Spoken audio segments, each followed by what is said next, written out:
Hello everybody and welcome. This is the Valentine's Day quiz. If you aren't joining live, then please feel free to scroll through the pre-live chat. And if you are joining live, well then do please make a comment. Let me know you're here. Let me turn on the chat, see if anybody is there yet. Showing me 12. Hello Catherine, how are you? I'm just quickly moving my slippers out the way. I've put on my thicker slippers because it was a little bit cold in here. Hello Mike, Mike's alive, always good to know. Hello Pizzazz, hello Leslie. Who else have we got? We've got David, Wendy and Daisy, all present and incorrect, I'm sure. Hello, Sarah. Hello, Alfie. Hello, Trista and Trista's husband. Hello, Carolyn. Hello, Casey. We haven't seen Casey for ages, have we? So how romantic for you to join on Valentine's Day. Hello, Seth. Hello, Spanner. Is Mummy Spanner coming?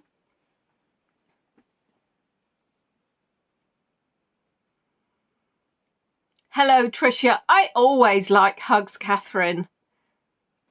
We may even have a question about hugs later. Ooh, hello, Susan. Not sure if Mummy Sanderson can come today.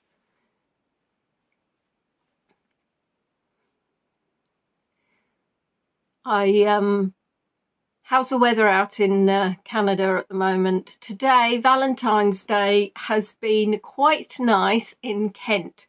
By quite nice, I mean it was about 5 degrees, but blue skies, white fluffy clouds. And for the rest of, so the BBC weather, which I look at, oh, hello Lethargy, I didn't see you slip in. It goes ahead for about 10 days, I think, and it's just, it's not snow, I nearly said snow, it's just rain now for the next 5,000 years or 10 days. Hello, Andrew, how are you? Happy Valentine's to everybody. So I know that I said that I would be sharing why this maybe will be my last virtual tour for a while. Hello, Sue and Rolo. Today is warm, -2 degrees and no snow, although it did snow overnight. In other words, nicer than it has been. Sorry about that. Oh, Tisharoo's here. So nice to see you all. Sunny and pollen season, thanks to our cherry blossoms. Oh no, you see, that's the problem. I complain about the cold and the rain, and then it becomes spring, and then I get sneezy, and oh, I'm just never happy. Never happy. Hello, Sarah. So, I think I might have said hello to you already. Have 2 hellos. Save it. Save it up. Ah, see, Mummy Sanderson is indeed here. How lovely to see Mummy Sanderson, and I have just broken my nail, which is very, very sad. I think I broke it on air. So I was thinking about virtual tours, and I think the problem is with hello Laurie, the problem is that when we were with Hago, we had a large audience. And therefore, people came in and then they dipped in and out maybe. With going to YouTube, I have not had the time to increase my audience. And that's not to say necessarily that I would have been able to expand my audience. Hello, Ronnie. However, I have not been able to expand my audience. I've not even been able to grow my YouTube. I know various things I could do. I do not have the time. So I have ideas. The problem is with dwindling audiences, the knock-on is that you get reduced tips. And I don't like talking about tips. It's very unpleasant. I'm British after all. However, there has to be a balance. And I've spoken to you guys about this before. Then we get into that recently again. We had the Hey Go bigger pot of people. Then we went to YouTube. Then we found people just slightly moving away. And unfortunately, when there are a core group of maybe tippers that go away, that can negatively impact the amount of money that you're earning on a tour. So you take that into account, and you will see that obviously on Together Virtually, we have had a number of guides stop guiding. And the reason for that is they cannot justify the time when they can make more money elsewhere on their tours. And I've always wanted to make a balance. And I've mentioned it before. And it's got to the stage where the last year was incredibly difficult. Hello, Mitzi, for me on a personal level. What with my mum's husband, what with Baloo's illness, Apollo's illness, and also finding it work, a change in role has meant that my work is incredibly full on. And I'm tired. I've also had to step up my involvement with Maidstone RSPCA, which takes more of a demand on my time. And it's got to the stage where, for example, I have a lot of demands on my time. And when you're putting time into something that doesn't make financial sense to be doing it so much, you have to stop and say, I need to change something. What is within my ability to change? I don't want to stop doing my volunteer work with the RSPCA. I financially cannot stop working. My personal life with cats doing various things and what have you, I have no control over. But perhaps one thing I can control is the amount of time I am spending on tours for minimal return. And this is really difficult because I really enjoy doing it.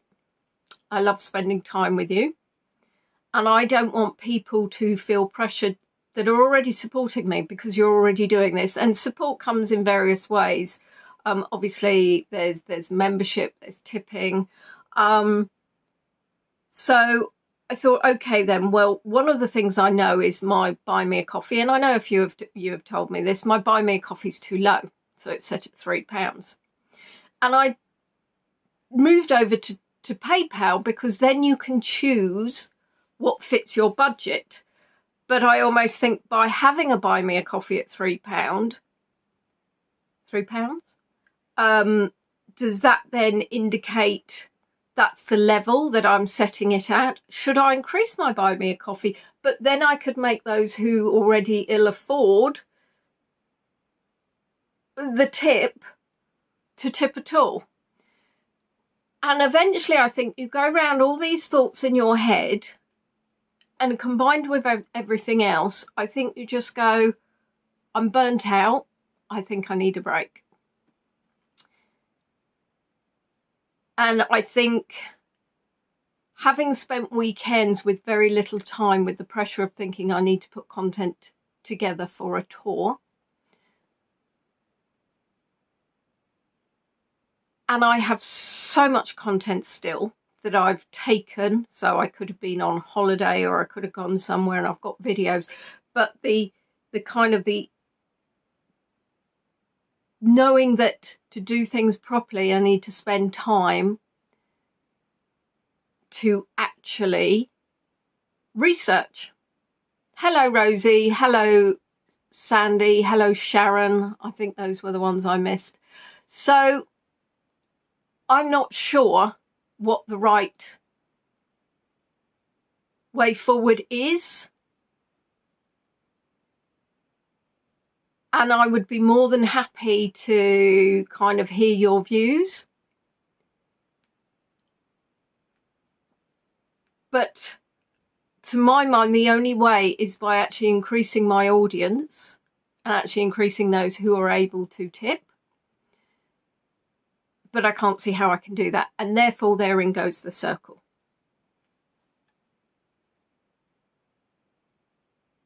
So that is my brutally honest, jumbled up words that almost make a thought process.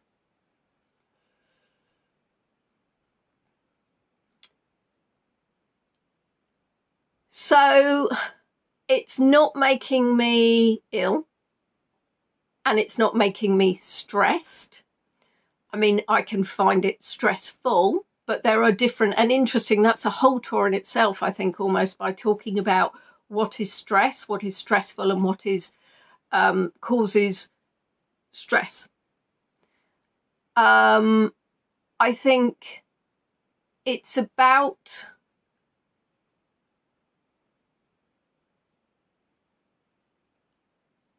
feeling that what I'm doing is positive to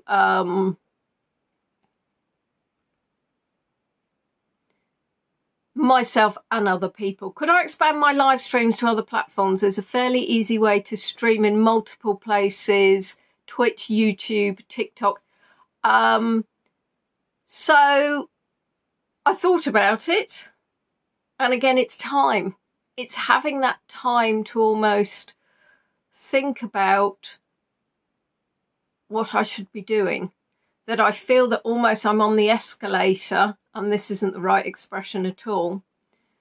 I'm on the escalator, still not the escalator, treadmill maybe. I'm on the treadmill, and I'm not able to get off the treadmill maybe and go, okay then, this is what I should be doing, whilst also recognising that I have members who I've committed to doing content for. And I think the thing is that if you stop in the virtual tour world, there's always the risk that people forget you. So lots of jumbly thoughts. Hello, Linda. So I think what I'll do is, thank you, Spanner. I think I'm going to leave that there. Ooh, there's the fox. Not sure if you can hear, but there's a fox screeching.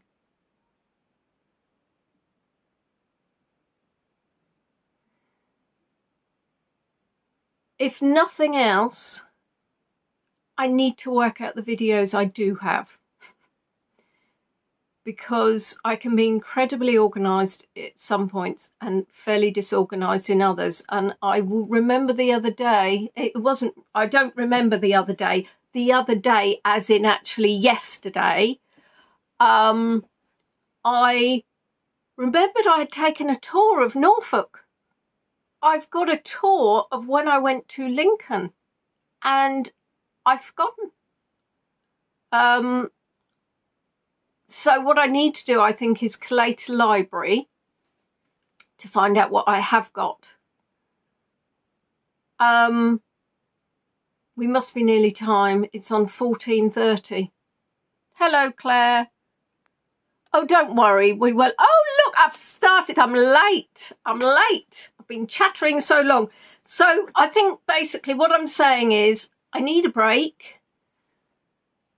Knowing me, it probably won't be a long break, but let's see how we go. I'll have a members catch up as well, and let's maybe continue the conversation. How does that sound? Yes, I know, Claire. It's too late telling me now. I've forgotten. Ah, Beatrice. Well, it's a good job I was late. You see, we've managed to get the quizzer, the Swiss quizzer. So welcome to my Valentine's Day quiz, which of course is going to be incredibly not romantic.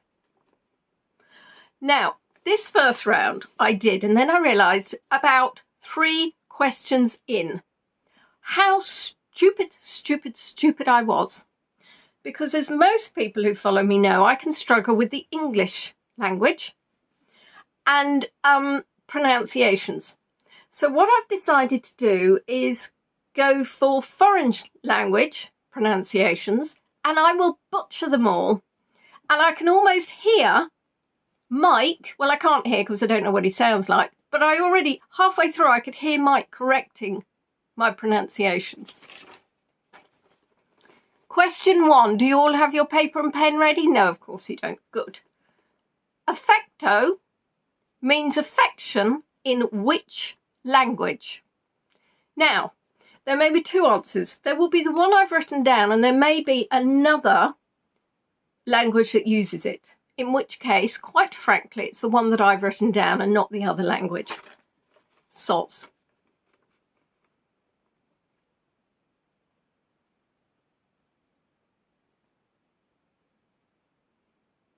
Italian, says Claire.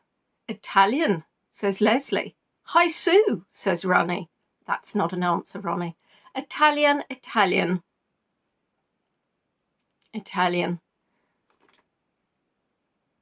Affecto. Espanol, says David, Wendy and Daisy, as does Leslie. There are many Italians. Many Italians.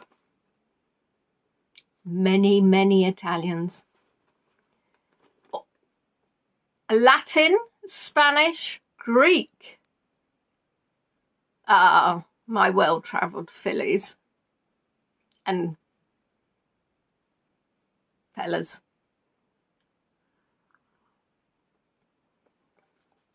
Seth says Spanish. Sue Powell corrected herself, but I knew what you meant. I don't know why I had to put your surname in there. Sue and Rolo think it's Italian. Putting people's names in is not correct. Now, interestingly enough, affecto. Some of you got it right. Some of you have not got it right. In fact, many of you have not got it right when we go on the basis of my quiz. Now, what I would say is that I'm not sure if you started copying each other, which is what I know you do. The answer that I have written on my piece of paper is Spanish. Affecto. Question 2. Coy is romantic love in what language? And I'm going to spell for you. K-O-I. And what I should have done is spelt the first one. Yes, Sandy, you copied. I think a lot of people saw 2 or 3 Italians and copied. Rosie was swayed. See? This is why I say to you, stand up for your gut. No. Casey. I'm going to draw attention to you because I can. The question I asked was, coy is romantic love in what language? And Casey has replied, fish. Now, there are 2 things interesting about this. Is I do not think there is a fish language, and I do not think fish speak, except for all the fish in Finding Nemo. I've had a few Japanese. I've got Hawaiian.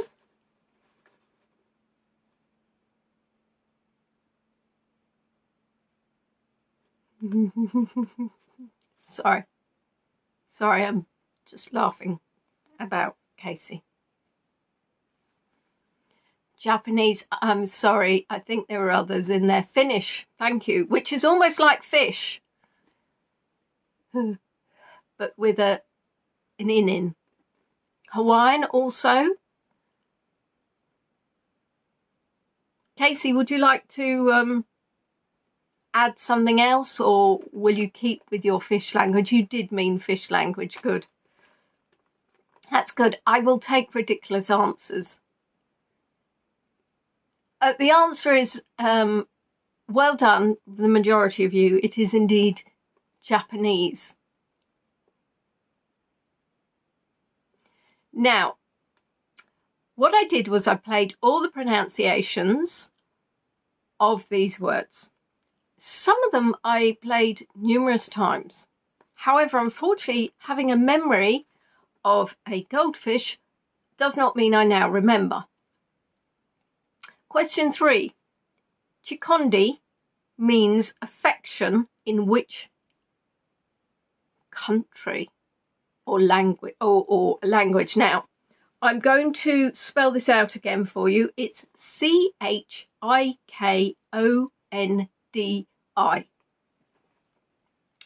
It could be Shikondi, but I think Chikondi.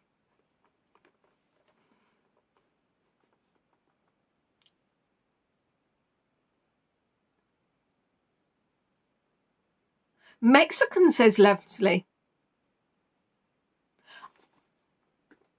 And interestingly enough, and I'll tell you for what, I'll tell you something in a minute, which makes this quiz, this round, Klingon, Eskimo,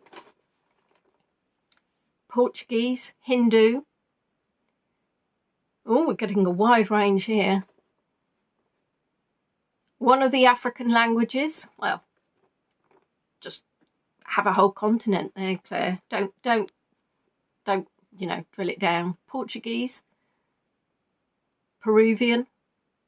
One of the flaws in this is that I suddenly realised that many countries don't have their own language, and they may use in other countries, of course, English being an example of that. If you think about Spanish as well. Sandy's leaning towards an African language. I hope you balance yourself. Klingon, again, Brazilian Portuguese. That's very specific, isn't it?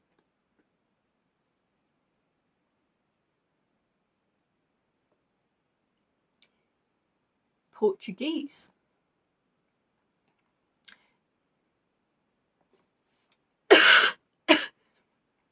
Africa has so many languages I don't know them by name. Well, there you are. I'm just about to choke. That would solve the query over the touring, wouldn't it?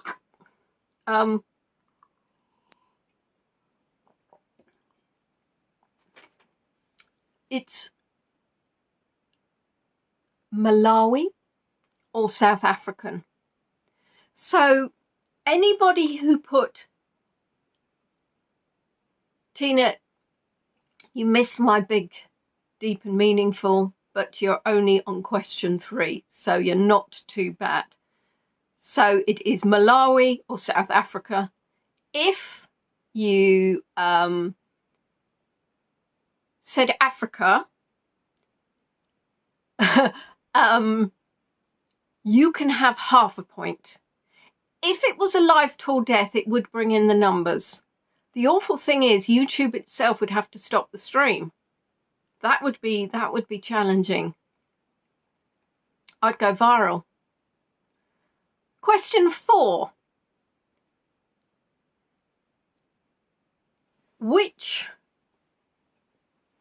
language has the word for love as Lufu? And that is Lufu. Just thinking about how you would pronounce that. Lima, what's you? Foxtrot, you. See? And then I could resurrect. That would be an Easter one though, wouldn't it? Uniform?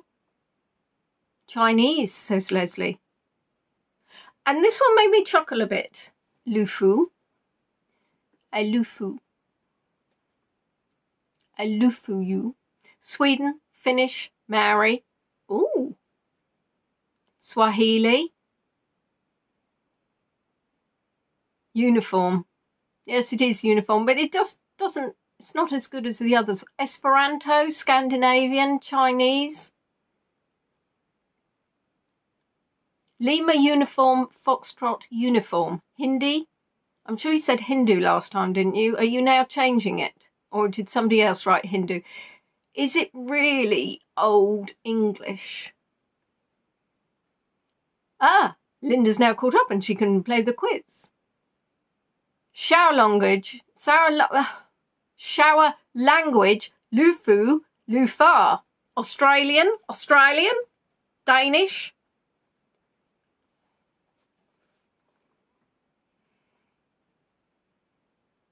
I've forgotten what Casey said. That's the trouble. Seriously, memory of a goldfish. Well, Slovak. I can tell you, is Mike still with us? Has Mike joined and gone again? I don't think I've seen any of his answers. Have I seen any of his answers? Yes, I have seen any of his answers. He was the Klingon. Sounds wrong.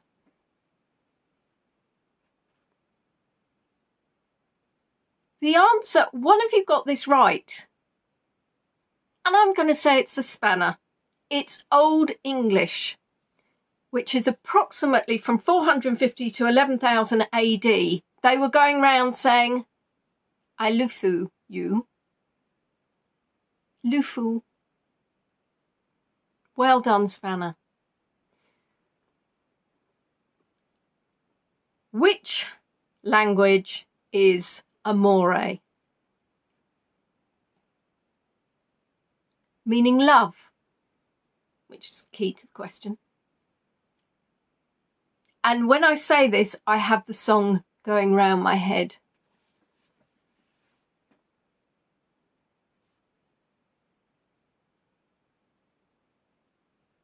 Amore. French, says Spanner. Italian. Tina says Italian, Linda. French, Claire. Italian or French. Leslie, you're going to have to make a decision. I need you to make. Carolyn says Italian. Susan says Italian. Italy, says Ronnie. Italian, says Rolo. Fish, says Casey.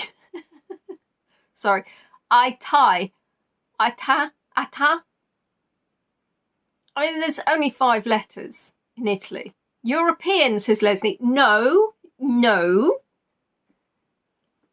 Sandy wants to change because I think everybody else said a language. Oh, 2 of you changing your mind now because you've seen lots of other people put an answer in.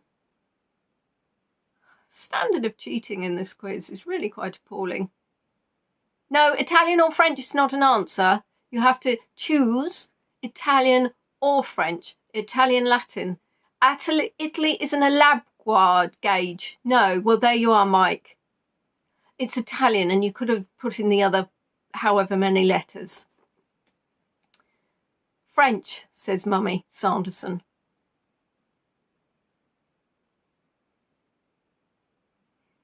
Well,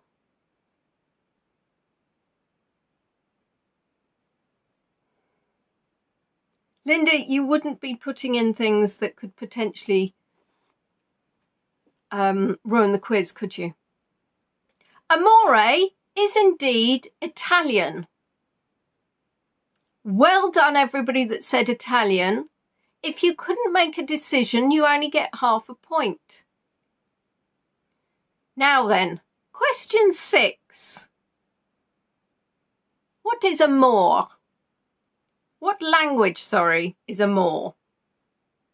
And that is spelt A-M-O-U-R. Which language, please?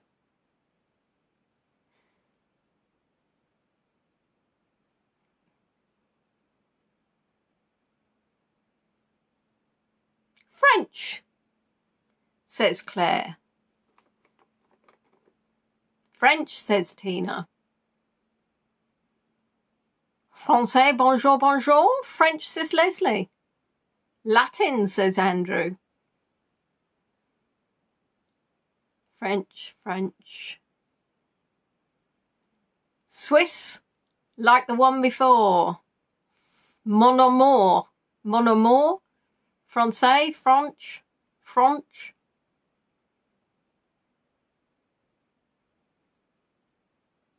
French, thanks, Linda. Oh, I wonder why Seth would say that. or français?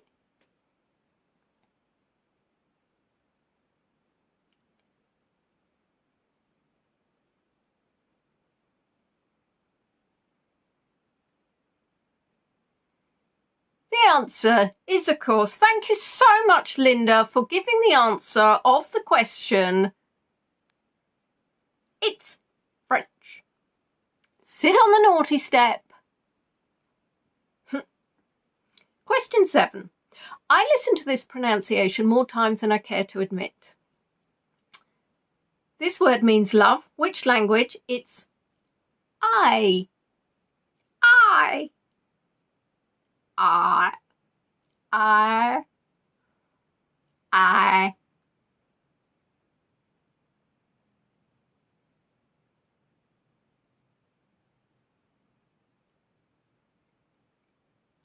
I. Thai. Vietnamese. Indian. A pained animal. Scottish. Sudanese. Vietnamese. Thai. Not Swiss. Well done, Swiss, Beatrice. Madagascan. Chinese. Vietnamese. Thai.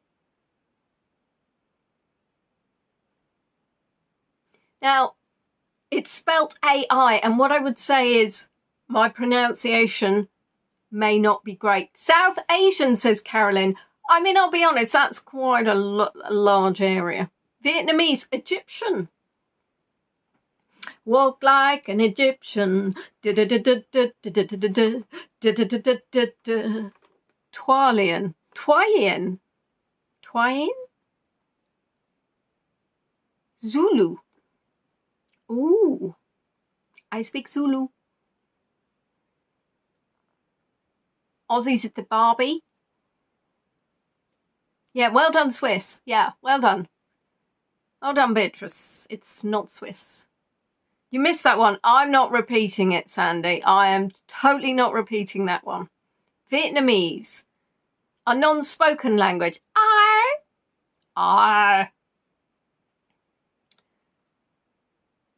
I've even written out pronunciations in my own way of pronunciation, and this was even difficult to put a pronunciation. So the answer is well done.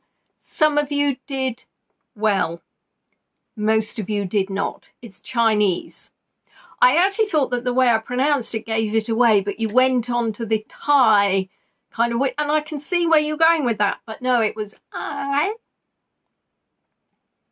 That's a pirate, isn't that? Oi, oi. No, that's not a pirate. Aye, aye. Aye, aye, Captain. That's the one. Okay, moving quickly on to number 8. Parmac is love in which language? Parmac. P-A-R-M-A-Q. Although different versions of the spelling may exist.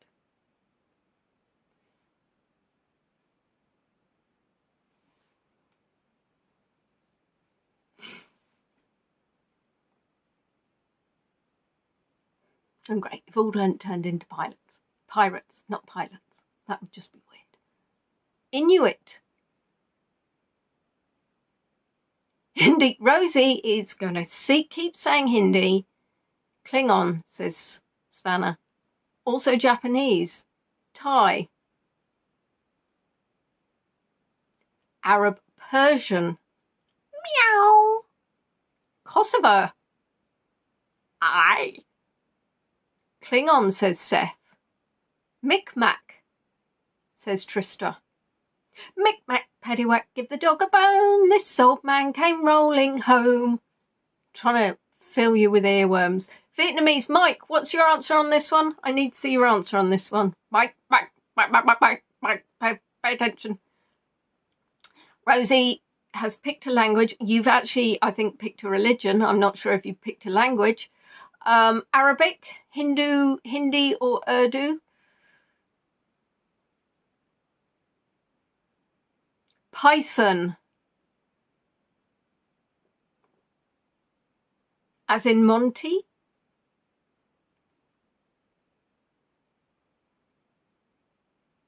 Maori.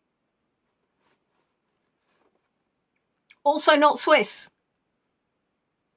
Now, this one I thought, Vietnamese, says Sharon.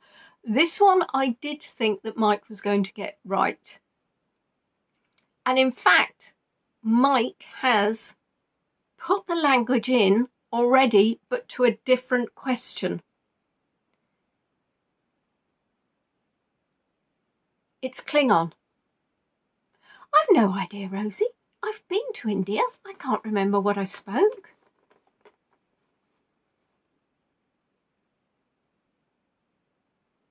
I was too busy thinking of when you said Hindu. Oh, Mike didn't hear the question. Nice one. Nice. That one. Didn't hear the question when I said Parmac. The one that I even put in because I thought, I bet you Mike knows Klingon. So well done, because somebody did. Claire Spanner again, didn't you say Klingon? I mean, how do you even know this? Even if you watched Star Trek. India does have several languages. Namaste. Well, I think you'll find any language is a language and could possibly be really Klingon-y communities. Right, question 9.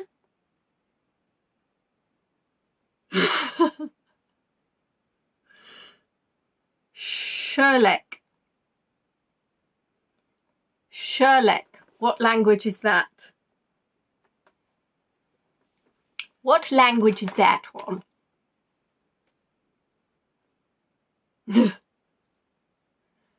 Oh, now you're throwing Star Trek insults at each other. I'm loving it. Vulcaneers.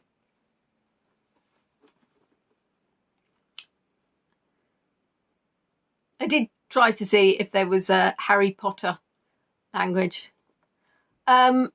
Swedish, says Casey. Turkish, says Daisy. Persian, says Tina. She's going with Persian until, quite frankly, it happens. Hungarian, says Mr. Michael. Gaelic, says Sharon.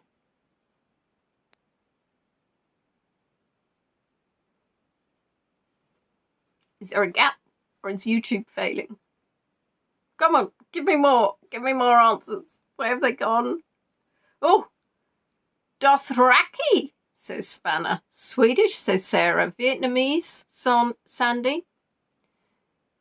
Gaelic again. Leslie has no idea. Tasmanian, but not sure if that's a language. Beatrice says Hungarian, and I really thought you were going to get this one. Foreign. You know what, right? You're right, Sue, you are. It's a foreign language. No, you're right, though. Yeah. Yeah, it's a foreign language. They're all foreign languages, to be fair. I don't know why I've got this accent, but Shirley language. I really thought you'd get this one, Beatrice, but you haven't. And I'm sad about that. Because I couldn't do Swiss, because it's German, and I couldn't pronounce it. I really tried. I did try to do Swiss, and I was like, I cannot pronounce it, and I would look so silly. Spanner, don't you be listening to this accent, because I know you might take offence. So to be fair, I can't stop talking like it. That's the problem. To be fair, Sherlock is Swedish, so well done. Give yourself a round of applause. Casey, I think that got that one right. Somebody else got it right.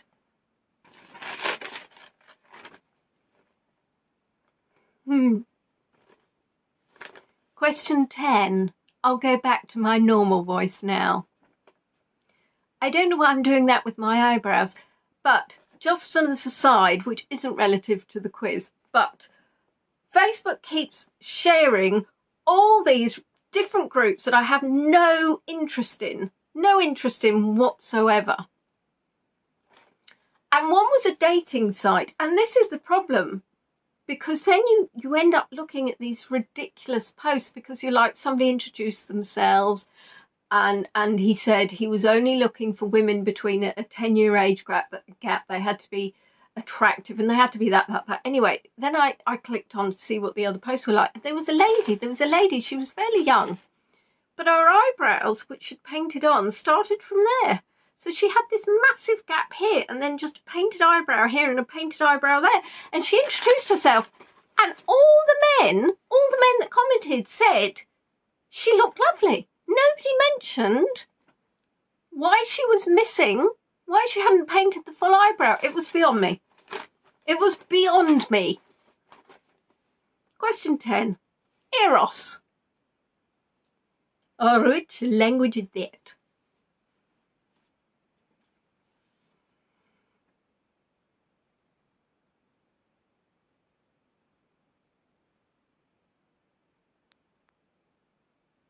Well, yes. Let alone when you have the slug eyebrows. My friend who's, I shouldn't say this, but she's got light hair. She's got these dyed eyebrows. And literally you look and you're coming towards, and all you see is these little slugs going, hello, hello. Susan's just repeating the question. Ood. A lot of people are saying Greek. Beatrice didn't hear her. She got distracted by the eyebrows. Eros is which language, meaning love.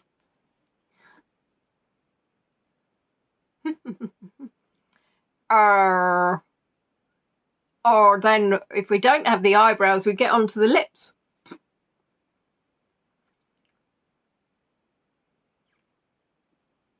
There's nothing wrong with real eyebrows. Of course there's nothing wrong with real eyebrows. Perhaps, Laurie, perhaps. I think it was the fact that usually there were older ladies posting. And when they saw a younger one, they're all just, oh, you look beautiful, but what about the eyebrows? What about the eyebrows? Why is nobody? You look through the comments, somebody must have said something about the eyebrows. Well, I can't say anything about the eyebrows. It'd be wrong, it'd be rude. But why has nobody else done it? The answer is indeed Caroline, Greek. Well done, you copied well. Oh, Sue, just at the back. Just at the back. She's coming with German. German is the one I can't do. I can't pronounce it. Beatrice, what is the German word for love? It was 2 words. I can't remember, but I couldn't pronounce it. So I decided German was off the menu. Then we went into something which I find far easier. Thank you so much. Which year was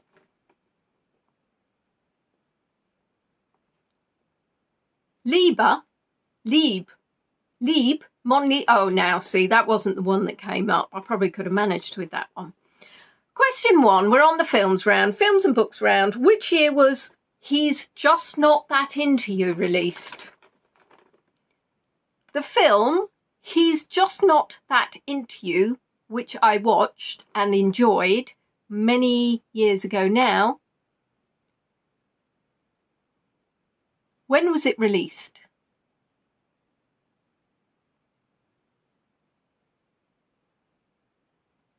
I went to a meeting last week and I'd rubbed my eye and a little bit of eyeliner had gone like this. If I'd had a matching one, it would look cool. 1993, 2004, 1998, 2009, 1986, 2010, 1994, 2009, 2009, 97. 97 was a good year.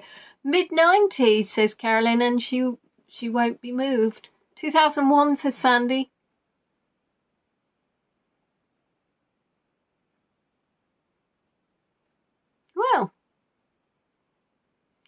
Well, I can tell you that we're running terribly badly on time.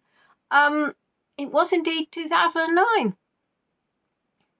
Question 2. Never heard of this film. You should have it, Leslie. I think it's very good. I think every woman should watch it. And every man. And every cat. Which Friends star was in it? Now, if you haven't watched it, Leslie, you're going to have to take a punt on this one. Which Friends star was in it? So a person that was in Friends was in the film. Who were they?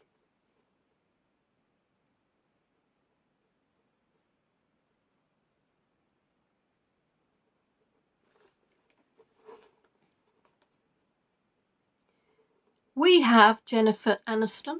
And we have Jennifer Aniston. We have Jennifer Aniston, Jennifer Aniston, Jennifer Aniston, Jennifer Aniston, Jennifer Aniston. We have David, Wendy and Daisy coming in with Matthew Perry. Then we're back to Jennifer Aniston. Sharon's on first name terms, so just called her Jennifer. We have Jennifer Aniston. Linda watches violent movies. She's out. That's very scary. Jennifer Aniston. Schwimmer, David.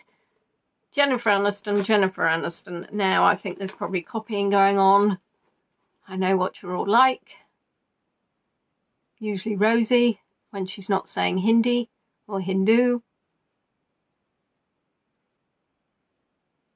Ben Affleck.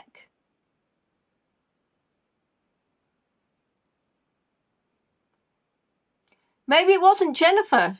Maybe it was Jennifer. She wasn't the lead now. Ah, so which Friends star was in it? It is, of course, Jennifer Aniston. Well done, Jennifer. She got even more money.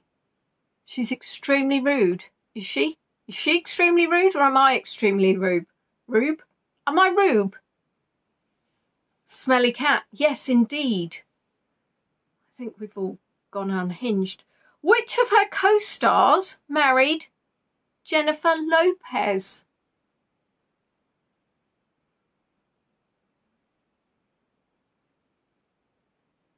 Which of her co-stars married Jennifer Lopez?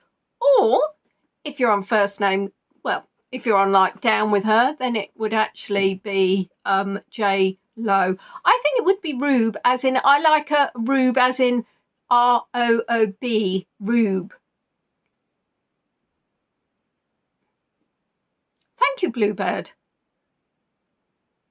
Ben Affleck, Ben Affleck, Ben Affleck, Ben Affleck, Ben Affleck. If Ben Affleck was athletic, he would be Athletic Affleck. And what I want you to do is say that 5 times. Sandy's going to have to rewatch. She can't remember it really. Alan Carr. Ben Affleck. See, it's just one of those words you trip over. And I was surprised when I wrote it down. It seemed to have too many F's. Ben Affleck. Ah, I have a fleck. I have a fleck of dust. I have an athletic fleck of dust. Now, anyway, so the answer is Ben Affleck. Oh, for goodness gracious me, heavens above. Right, okay. Jennifer Lopez and Ben Affleck, how many times did they get married?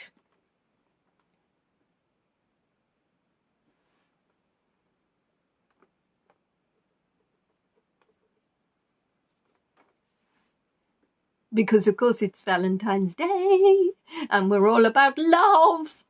Love, love, love, love. 2. Twice, says Leslie, correcting Casely. Too many. Once, twice. Once. Number 2. Not a number 2, but a 2. Because that sounded wrong. 223. They were twice. 3. Sounds like I have an affliction. Oh, you're very good. At least once. Twice. 3 times a lady. And I love you. Thrice. Twice. Thrice. 3 white mice. The answer is once.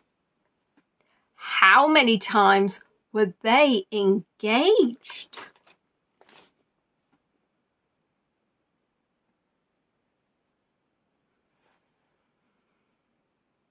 Which by deduction it would have to be once, because they got married once, and I assume you cannot get married without being engaged. Love 23, twice, twice, twice, twice, twice.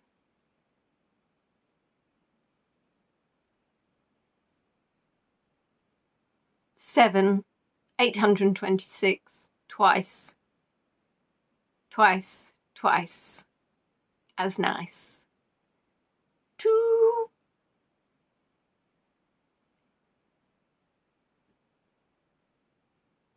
twice. Now, what I'm going to say is people need to remember in quizzes, you never give anything more than the information you are asked for, unless it's ridiculous. So Tish, oh Tish, yes, you can sit on the naughty step next to Linda, because you also gave away the answer to the next question. How many times were they engaged? Twice is the answer. And Tina nearly joined them. Which other Jennifer did Ben Affleck marry? Yes, if you do like the quiz, please like the video. And if you could tip me £1 million, that would be helpful. But if not, something you can afford. Not sure it's a good idea, Linda and Tina on the naughty stop on their own. Naughty stop? Naughty step? What's wrong with me? I haven't had any alcohol. Maybe I need to drink alcohol. Maybe that's what's wrong. Oh, Linda's all like, Jen. Yeah, you're not friends with her. Her name's Jennifer.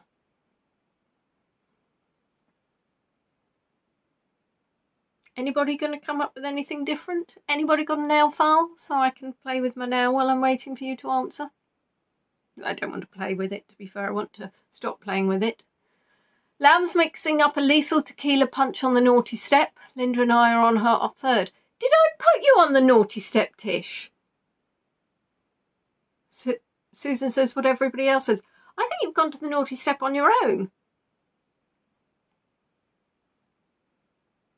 Which does not surprise me, and is actually probably where you always belong. The answer is, of course, thank you, Rosie, for putting a wrong answer in, because that makes me feel like it wasn't an easy question.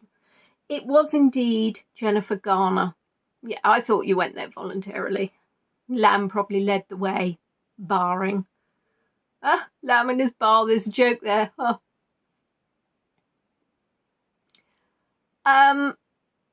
So, question 7. Sorry, lost my mind just for a short second. What year did The Notebook come out? Oh, I cried and I cried and I cried. I cried. I don't think it was that awful, but I did cry. Where's that film? What year did it come out? Lovely film, but oh, it did make me cry.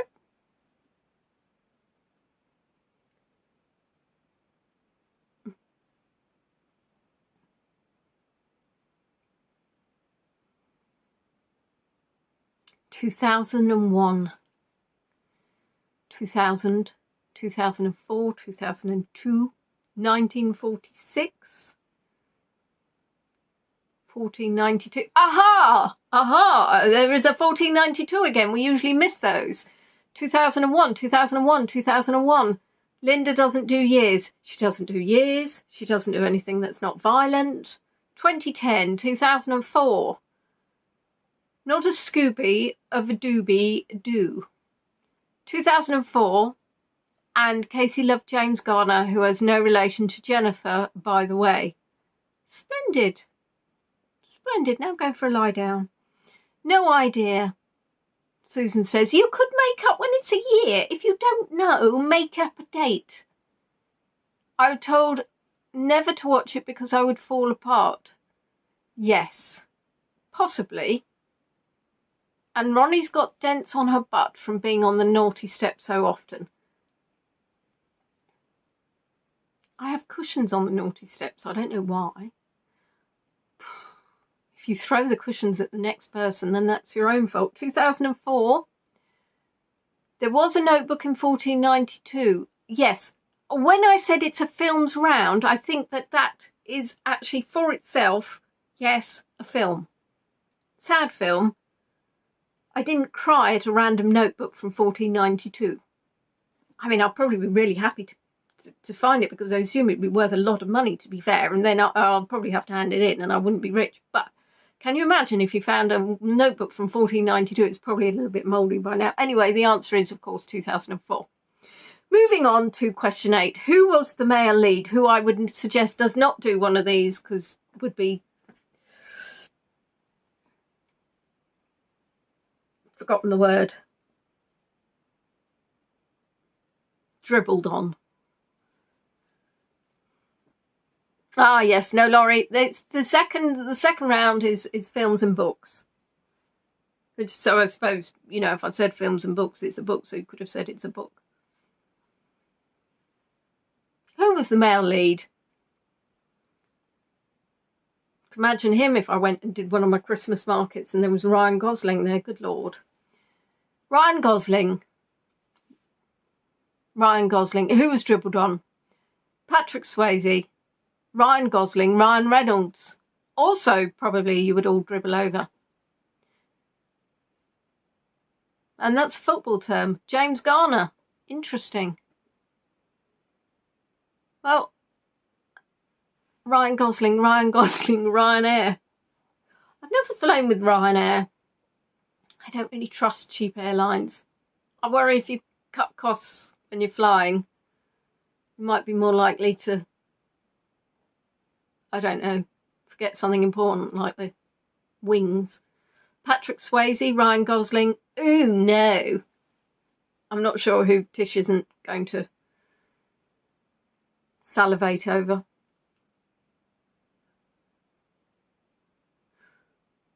So, was James Garner actually in this film? I'm getting very confused. Because did Casey give away information that actually could be another question? And in which case, does she need to go and sit with the naughty people? The answer is Ryan Gosling. Question 9. On February the 13th, 2026, Wuthering Heights was released. Who wrote the book? And it looks a little bit saucy, ladies and gentlemen. From I watched the trailer, appears a bit saucy. Oh, Casey's going to the naughty step for the tequila. Marvellous.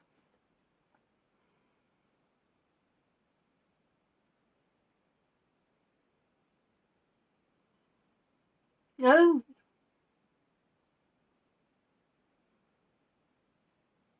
Bronte, says Tish. A Bronte sister.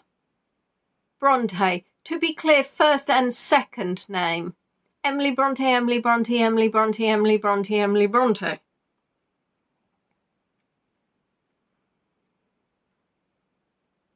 Bronte. Emma Bronte.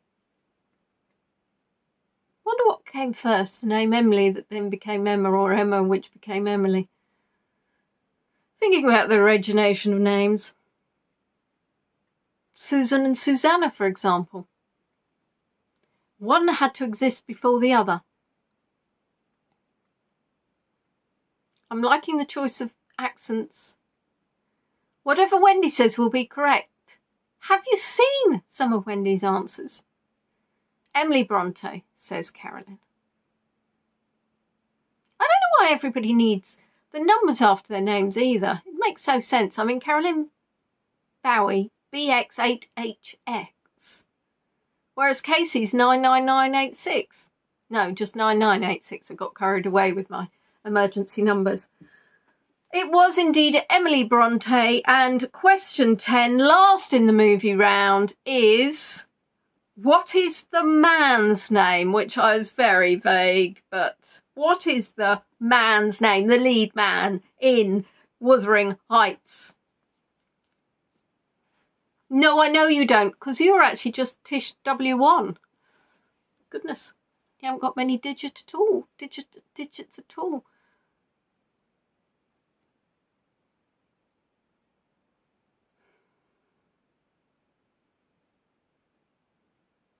As in the book and not the actor. Interesting. Interesting seeing some of the spellings come for this one. Does it have an E? Does it have no E? And somebody can't spell Kathy properly either. I'm liking it. So we've now had Heathcliff with one F, two Fs and an E. Mighty Mouse would perhaps be good. Kathy screaming, Mighty Mouse! Mighty Mouse! Oh, Andrew's not to feel left out. He's put FD in. To E or not to E? That is the question.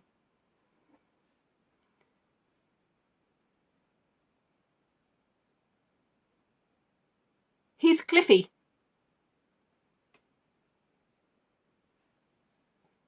Trouble is, I miss things. Heathcliff, it's me, it's Kathy. I've come home. Oh ho ho ho. Oh ho ho ho ho. So the answer is indeed Heathcliff, and it's without the E, I'm afraid. Soz. Right, chuck that on the floor, chuck it on the cat bed. We're coming to the true or false round, which of course nobody has any hope in, including myself. So, question 1. The answer to this is either true or false. False or true. People's pupils dilate when they look at someone they're attracted to. True or false?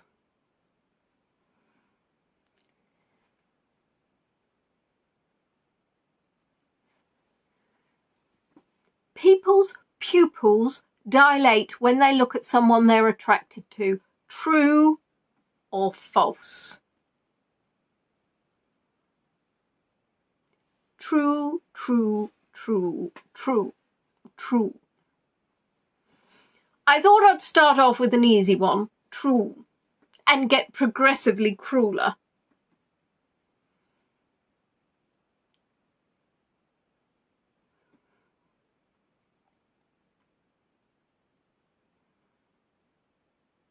Is anybody going for false?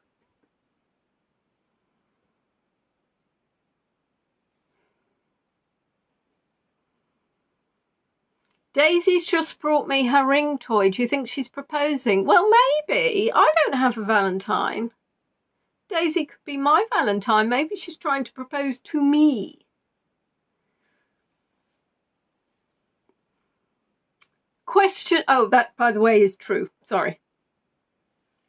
Question 2, pupils also dilate. I've actually written dilute, which is interesting. Pupils dilute. Pupils also dilute when bloated. True or false? I hope Spanner is not getting lots of photos. I hope Spanner is focusing very hardly on the quiz. Very hardly.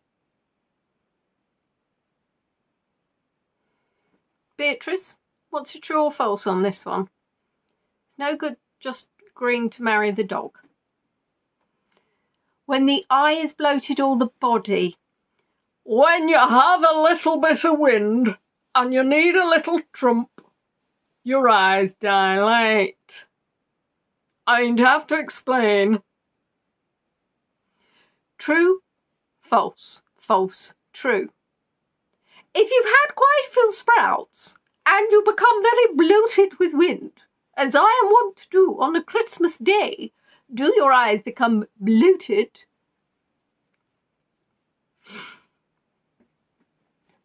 We have a false, we have a weird enough to be true, we have a false. A wind. I see, says Tish. Pass me another tequila. Tequila? That's because I read falso and made it tequila. Oh, Lord. And you know what? After the answer to this question, next time you eat your little sprouts or you have whatever that makes you a little bit gassy pops, you're going to go into the toilet, not into the toilet. Mirrors are not just in toilets. You're actually going to look in a mirror, possibly better in a toilet, and see if your eyes are indeed dilated.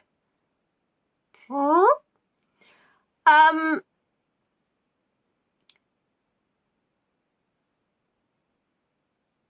still referring about Bronte. I don't know if she was maybe she was bloated as well. But Claire, I don't think you're necessarily on live. Pupils also dilate when bloated is false, unless you are in significant pain because of said bloating, which could cause your pupils to dilate. I was reading another, it makes me sound like I spend far too much time on Facebook, which I do. I was reading another post suggested, and it was an emergency services post about, I think it was Cambridge, how many ridiculous calls had gone to Cambridge emergency services. And one of those was a man. In the comments, they said, we had a man ring because he was constipated. And then there was debate about, well, actually, he could have been impacted, which is life-threatening. But if you are just constipated, it's not life-threatening. So there you are. Question 3, the optimal length of time for a hug. Now, Catherine's going to know the answer to this one, if Catherine's still with us. The optimal length of time for a hug is 10 seconds. I'm hugging. I'm giving you all a virtual hug. Is that true or false? I hope you felt that.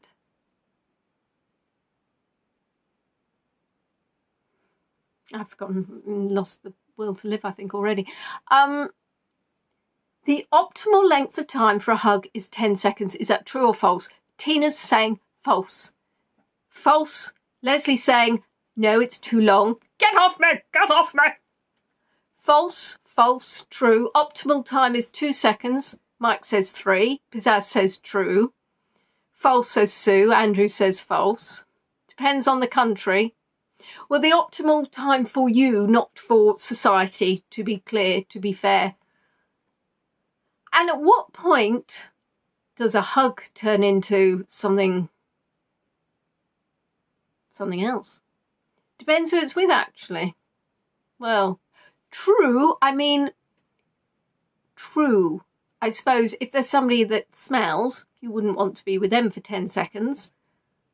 Unless they smell nice. False. Just like that, honey. Leslie doesn't like people touching. Get off me! Okay, note to self, if ever meet Leslie, make sure you hug her for 10 seconds, because that will be too long. Just for her to go, get off me!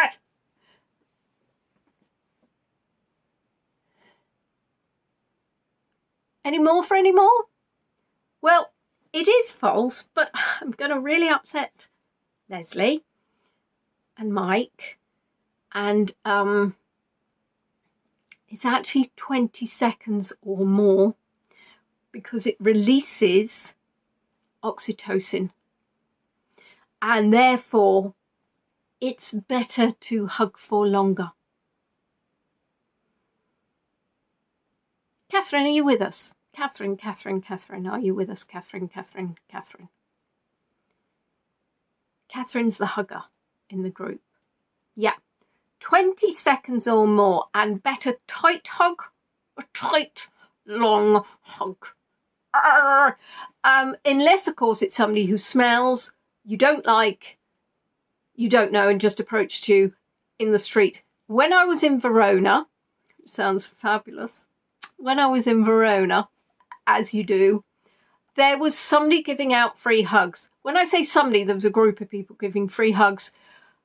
And I got a free hug because I'll be honest, I thought it sounded like a lovely idea. Thank you, Catherine. You are here. See? Catherine is my hug therapist. I loved it.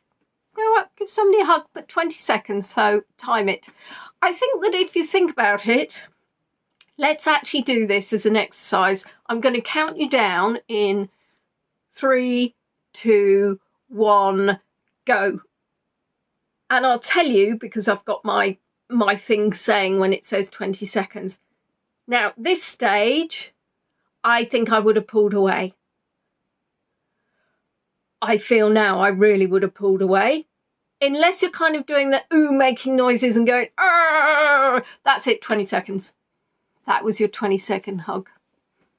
Did you, how uncomfortable did you feel for that 20 seconds? I mean, it wasn't a real hug, but anyway, moving swiftly on. Question 4, oxytocin. The word oxytocin means, oxytocin means quick childbirth. True or false? Did you enjoy that hug? It's very long. It's very, very long. It's not very long. I'm going to time it with my sister. I mean, can't just go up to random people and say, oh, excuse me, can I time a 20-second hug, please? Because then that's when you find out a little bit of a body odour and go, oh, pick the wrong person. False, false, false, false. False, false, false. False, false, false, false. False. I just realised I'm doing that to the Big Ben dongs. Did anybody hear that? False, false, false, false. False, false, false, false, false. Did anybody hear? I mean, obviously all the musicians in you would have known automatically what I was doing instantaneously. Catherine enjoyed the hug, see? She enjoyed the hug. 20 seconds, she was like, yep, just right, tip-top, oxytocin.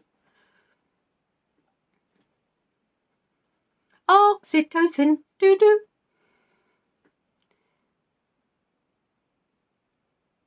Any more for any more? Squeeze out a few more falses. Any truths? No truths? No truths? No truths? I'll be honest. I'm a little bit disappointed in you all. Oxytocin means quick childbirth. Everybody said false. And it's true. Oxys means sharp or quick. Tocus means childbirth. It is true. Now, when you consider you could be given oxytocin to bring on labour in an inducement. Question 5. The term was first used by Sir Henry Dale in 1806. True or false? Ding! Thank you, Tish. I'm glad you heard Bing Ben. Bang!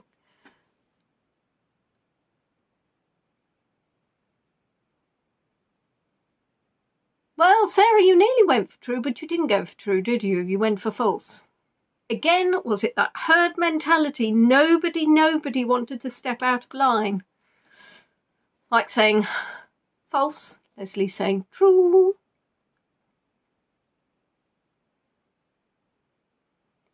Linda's saying true, Pizzazz is saying true, Sarah's saying poo. She's not saying poo. Casey is saying false. Could I repeat? Sandy's saying true, false. Can you repeat? No. The term oxytocin was first used by Sir Henry Dale in 1806. True or false? Get that earwax out your ears. True, true, true, false. True, false, true, true. Well, I'm getting a bit of a mix here, I think. I'm getting a bit of split. I think you're all now terrified at the fact that I was shocked and horrified at your lack of getting oxytocin, meaning quick childbirth. Oh, true. Oh, yes. Oh, yes. Tish is like, oh, yes. Yeah. Savannah says true. Andrew says false. David, Wendy and Daisy say true. I mean, what happens if you disagree, Wendy? Is David actually there? Or is literally he just letting you go off? And Daisy agrees with whatever whoever says, as long as she gets fed.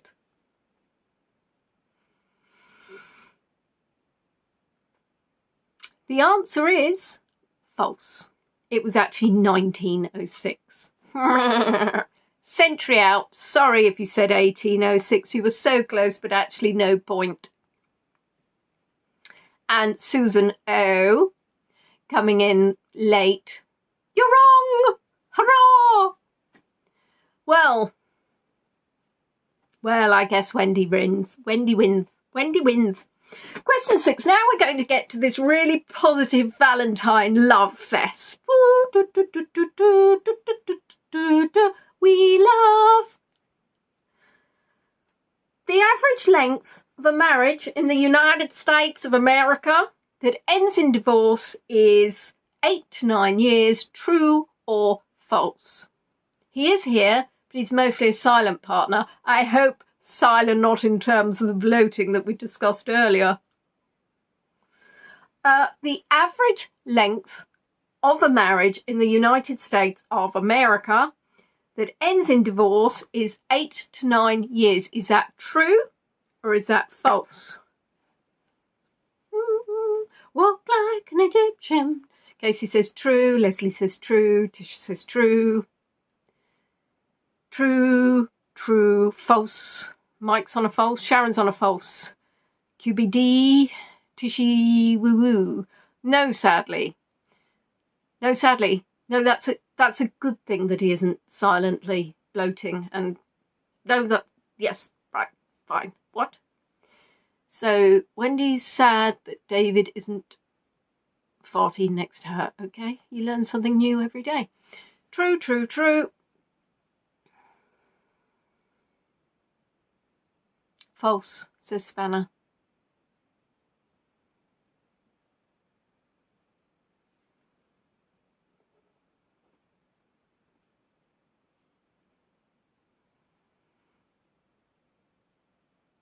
I'll believe Tish and Casey. Well, that's really bad thinking because they're both on the naughty step and they've been drinking tequila. I still got an earworm from It's Amore. I know. I had so many earworms. I think they've all wormed off. Oh, Wendy, don't listen to me, says Tish. I'm just making it up as I go along. I'm on my 6th tequila. I don't know my own name, says Tish. The average length of a marriage in the US that ends in divorce is 8 to 9 years. True. Question 7. The average length of a marriage in Qatar is 21 years. They may be your friends. Doesn't mean they know what they're talking about. In fact, I think that they are your friends because they don't know what they're talking about. Deacon just joined us. Oh. We got Rolo, Deacon, any other cats? I live my life in a constant state of earworms. Me too. Now I've got a moray going round, annoyingly enough. I wish I hadn't done that one with the pizza pie. Oh, Lord. Lots of truths.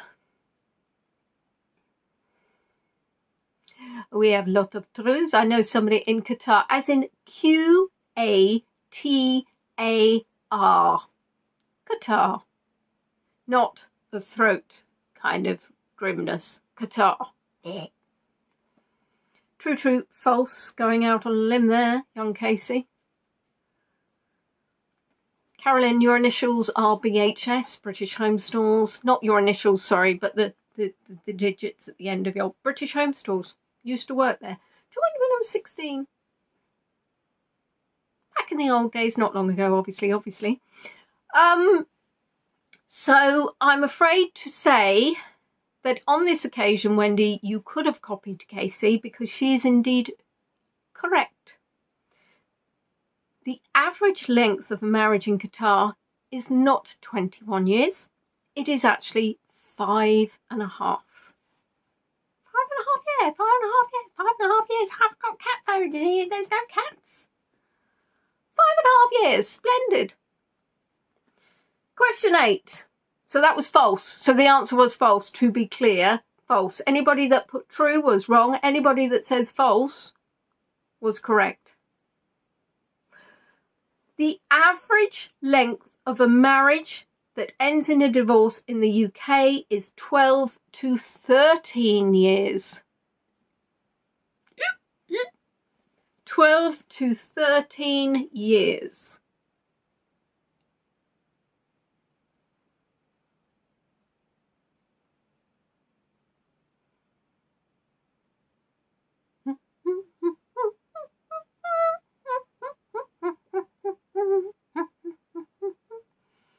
True, true, true. True. David, Wendy and Daisy, well, probably not so much Daisy to be fair. How long have you been married? 84 years now? 78? 43? 26? Which gender pulls out of the marriage? Well, I'm not sure. I don't quite have that level of detail. Didn't actually find out whether or not they'd cheated on each other, whether or not they'd got bored of each other, whether one had gambled away their life savings. True, true, true.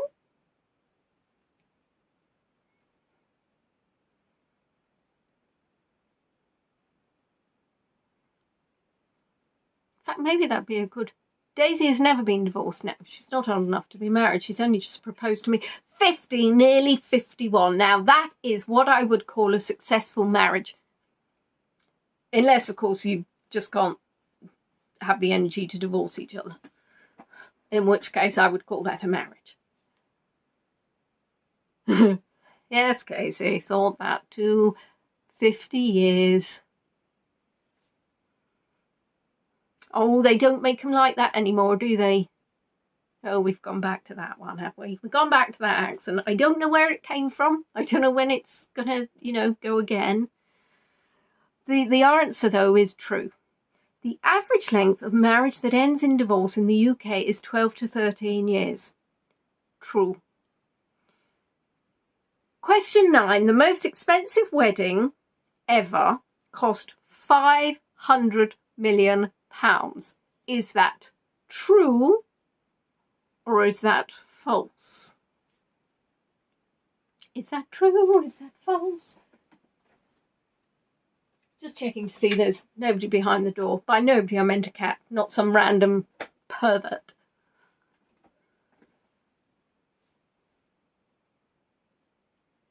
True, true. A child bride. Wendy, you were married when you were 1, I believe. 52 years old. Oh, same age as me. How splendid. True, true. False, false. I'd say false. Yuck. Is that yuck at the amount of obscene money spent on a wedding there, Rosie Roo? Or is that yuck at... I've forgotten what else it could be yuck at. False, I hope. True, false, false. Obscene! I hear them in the back. Obscene! I demand a recount. Obscene! It's absolutely obscene. False, says Casey. They never would have spent £500 million. Deacon wouldn't allow it. Any more for any more? Well, for those who've got the question right, I fear you might have got it right, but for the wrong reason. So the answer is false. However, the answer is not that you would want to hear. The most expensive wedding did not cost 500 million. It cost £1 billion in 2016. And this is where I'm going to do more butchering. Said Gutsiriev and Khadija Yusukovo. No, I can do that better. Said Gutsiriev. No. Said Gutsiriev and Khadija Usakova. Still got it wrong, I'm sure, but whatever. difficult names to pronounce, spent £1 billion. If anybody can tell me on this planet that that is justifiably right. I did check, they are still together. They now have 3 children, I think. Doesn't matter, I don't care. I don't care if they had 100 children. It is a disgusting, disgusting, disgusting, disgusting amount of money to spend on a wedding. Disgusting! But anyway, as you can tell, I feel quite strongly about that. Question 10. Had a bit of a theme going through this quiz. Jennifer Lopez performed at their wedding. True or false? Here's my Valentine. Oh, Shawnee, Shawnee Sheepy, Shawnee Sheepy, he loves me. Well, I was reading an article earlier today where somebody had £49 million wiped off their the value of their wealth. 49 billion. 49 billion because their stock dropped by 5%. 49 billion pounds. Goodness gracious me.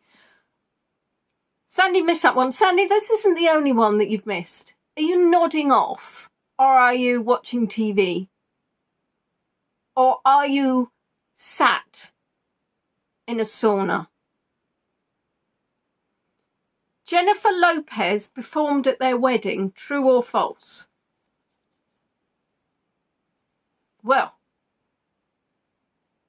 Till Shaun the sheep, Shaun the sheep, Shaun the sheep.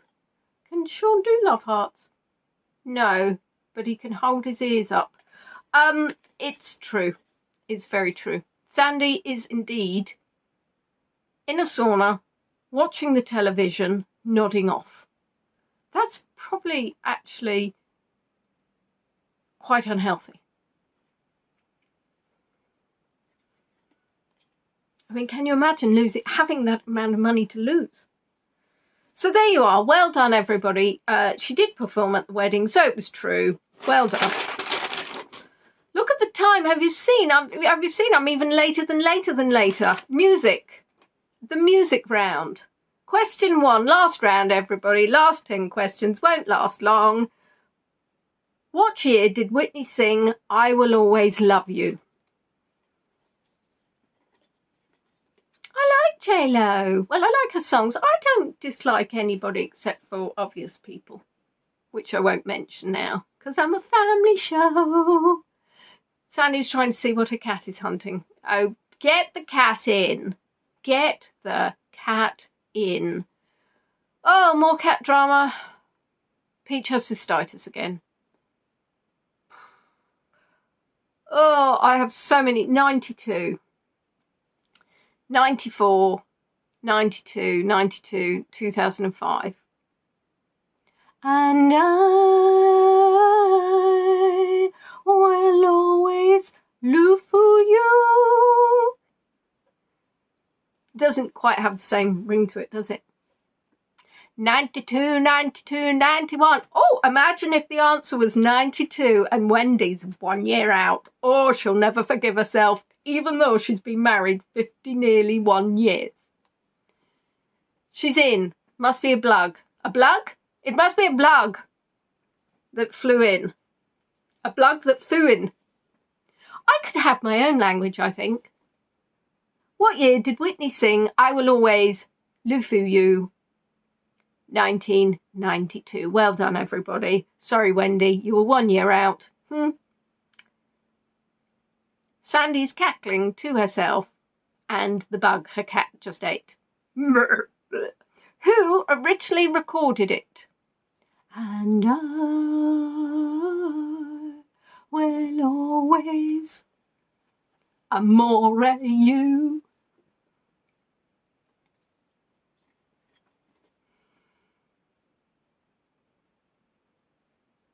No, it's not close enough, Tish. Who runs this quiz? Me. I run this quiz. Dolly Parton, Dolly Parton, Dolly Parton, Dolly Parton, Dolly Parton. Dolly.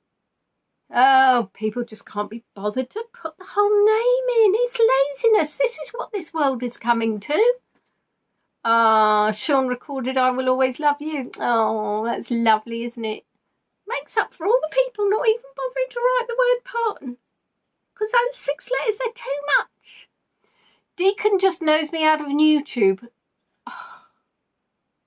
Who originally recorded I Will Always Lufu You? Don't look at the answers. It's a bit of a giveaway.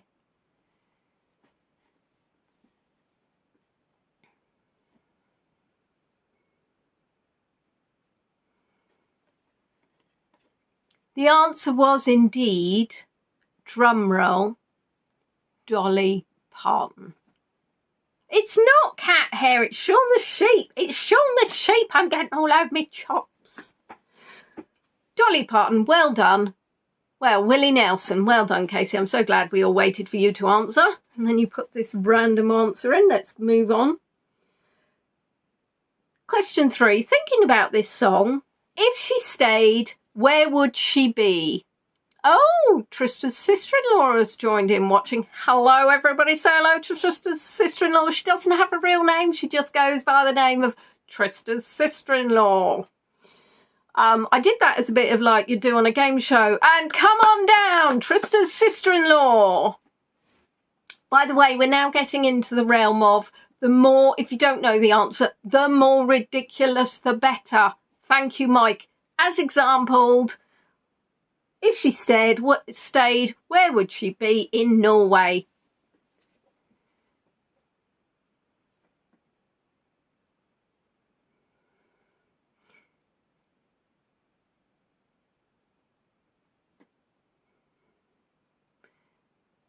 If I stay in the attic.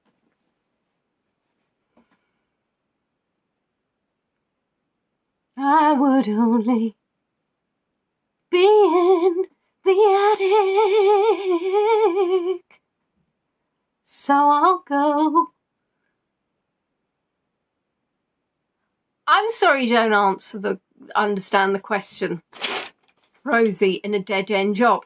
In the song, she says, if I stayed, I would only be... Where would she be? Inside because it's cold?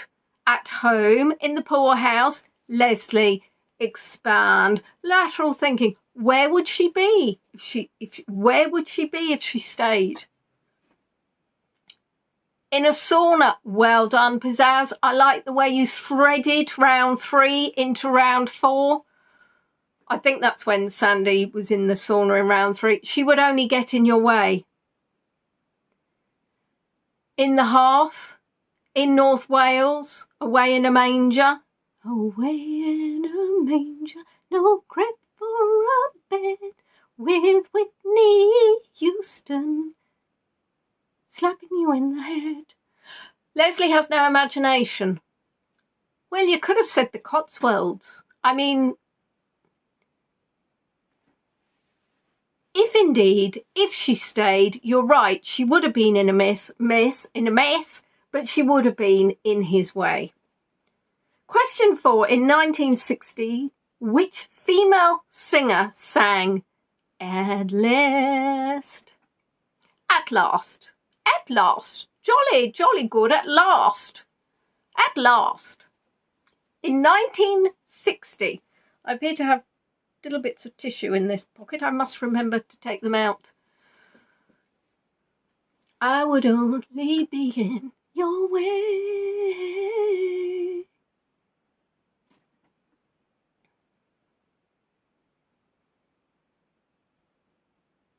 Etta James. Etta James. Linda wasn't born yet. Irrelevant. Nor was I.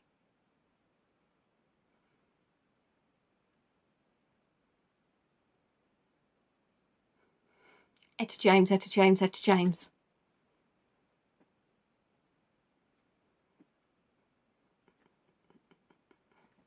Etna James.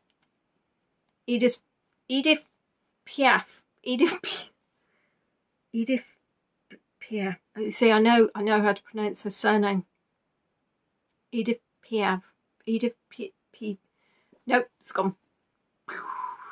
Edith Piaf. Edith P. Edith Etta.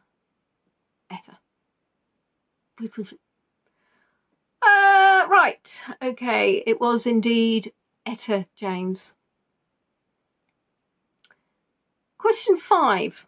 Thinking again about the lyrics, what was her heart wrapped in? So Etta James, at last, what was her heart wrapped in? And what I will do is take a chance to thank you all for those who have managed to send me a little something on my PayPal or buy me a coffee. Piaf. Edith Piaf. Edith Piaf. I'm just tinfoil, bacon, clother. Tinfoil. My heart is wrapped in tinfoil. My heart is wrapped in bacon, red ribbon, roses, Christmas paper, cotton wool.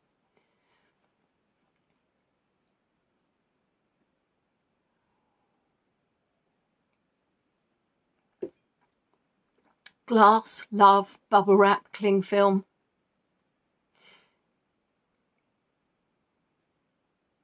Thank you, Claire, for sharing my links. I don't know if they're clickable. I don't know if Spanner's links are clickable. Golden chains. Ooh, that's a little bit golden chains. Clother because cotton wool was unavailable. Brown paper, says my husband. That's Trista's husband, not my husband, because I haven't met my husband yet. Or if I have, I haven't realised that he's going to be my husband or is my husband, because I must have been drunk and forgotten the marriage ceremony. Velvet. That would be nice, wouldn't it? Heart wrapped in velvet. Not sure how functional. Her heart was indeed wrapped in clover, which is strange, really, when you think about it. Oh, the link works. Oh, well done. Thank you, Spanner. You learn something new every day.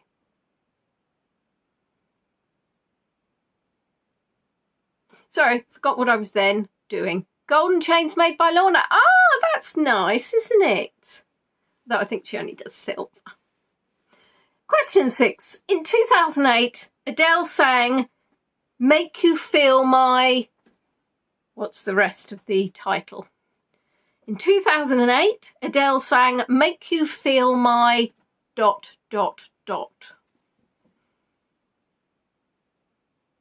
number of dots aren't indicative of the number of letters in the word. And this is why, you see, why Claire was on the chase, because she will write the answer, not something ridiculous. Pain. Make you feel my pain? Make you feel my hernia? Make you feel my pain?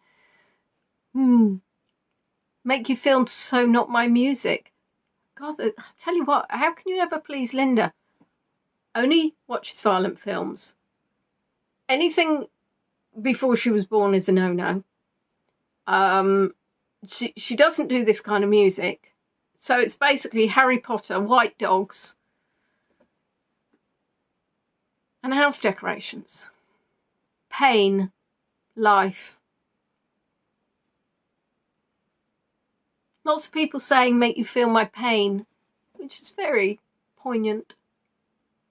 I mean, there's so many things you could say here and you can't because it's a family show. So well done you for restraining yourselves. We've only got 4 questions left. Adele indeed did say, sing Make You Feel My Love. How old was Adele when she released her first album? How old was Adele when she released her first album?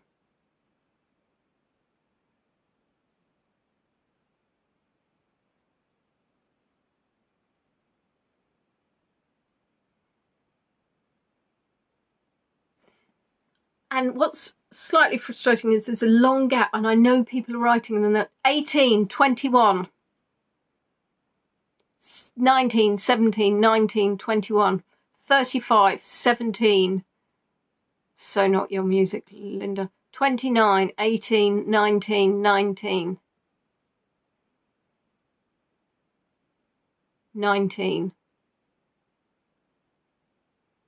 24.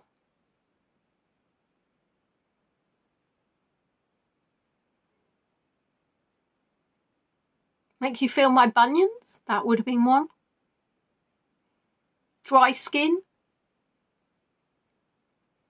The answer is 19. It seems to be a very popular answer, doesn't it? So then we have question 8. Just 3 more to go. Hang on in there. Elvis sang, "Can't help falling in..."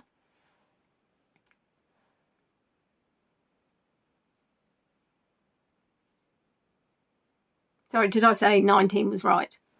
19 was right, yes. Question 8. Can't help falling in... Spanner, really? Oh, Rosie. Gosh. Swamps. Cowpats. These are the answers I was looking for. Love. Love. With me. Thank you, Casey. Can't help falling in cowpats. Split.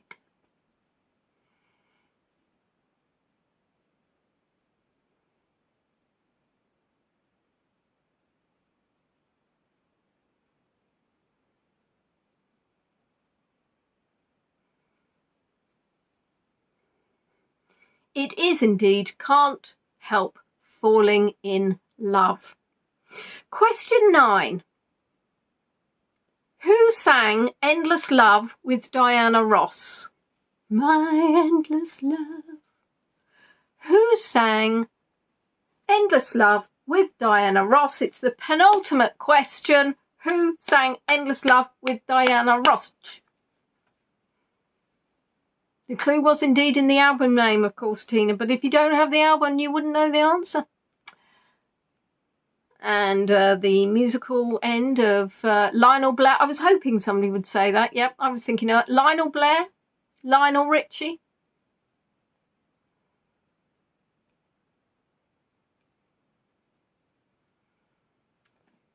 My endless love.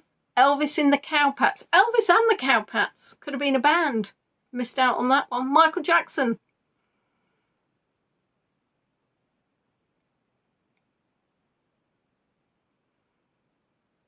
Sorry, I must stop swinging. Probably making you feel seasick.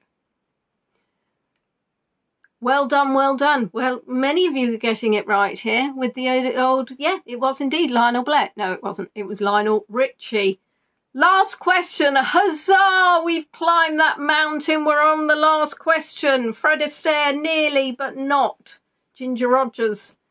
Ginger Cats. Question 10. The last question. Finish the line in the lyrics. I can't resist your...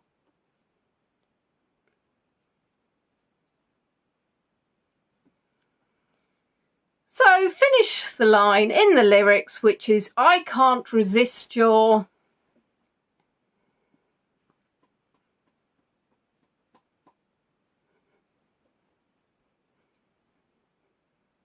I can't resist your...